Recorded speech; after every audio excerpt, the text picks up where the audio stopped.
मेहरारू का दीवाना आदमी हुआ। तो इनकर चेहरा आप लोग बढ़िया से देख ला। वही में तनकर बार झड़ गया हो। इनके कैसे पता इंद्राज भाई? एकरे गौवा में जात रहना हरदम ने उखाल ले। जैसे चूहे महुआ राजा चूहे मुरझवानी। हमारे मास्टर साहब बड़ा बढ़िया गीत गौलन बजौलन, लेकिन सबसे ज्यादा धन्यवाद के पात्र तो आप लोग हैं। आप लोग बड़े ईमानदारी से कार्यक्रम के आप लोग सफल बनावत बनी। इतना प्रेम से आप लोग बिरहा के सुनत बनी। प्रेम से सुनत ना हूँ तब का करत हूँ? ये सब दूरे से आके बच गए हूँ। सही में भैया? पागल कहीं नहीं नहीं, ये उजाला से प्रेम माना। बहुत बहुत धन्यवाद। ये प्यार है, मोहब्बत है। इंद्राज भाई अब तो हम पता ना हो, यह लोग भगवान हो। आधा से ढेर तो चल गए, थोड़ा क्या लोग बचल हुए। आप लोग देवता हैं। अब बजा के तो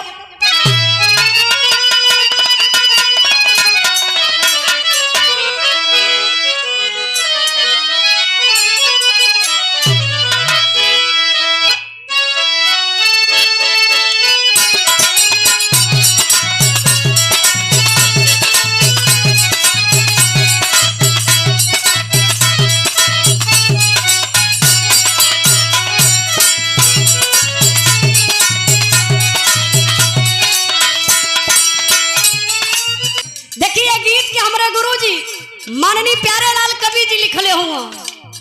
गुरु जी जब मूड बनाए के मास्टर साहब लिखा शुरू करला, जब कलम चलैले तो तूफान चलैले। कब का लिख दई ई केहू के पता ना बा, लेकिन बारे गुरु जी कितना बढ़िया भाव लिखले मास्टर साहब।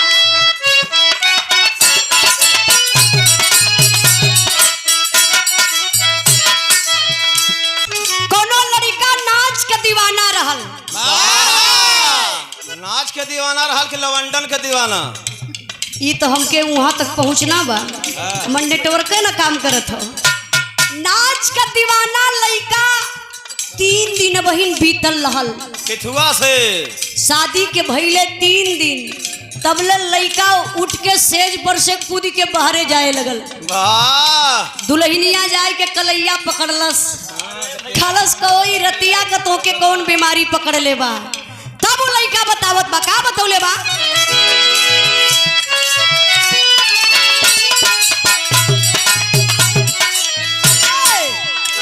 तो बाजा बाजे लायर गोर कलैका नाचेला।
का कोई गाई लचारी, का कोई गाई पचरा।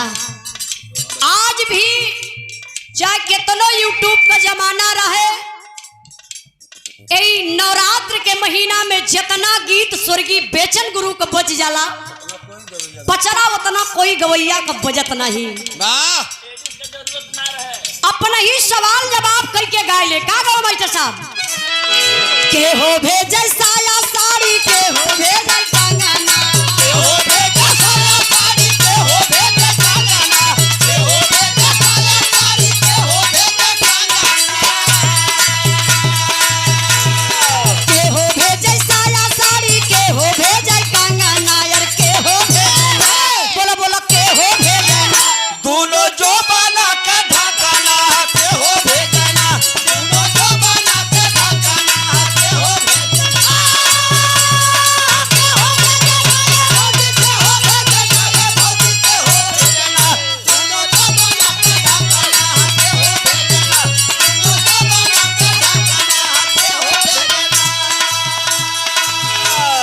ससुर भेज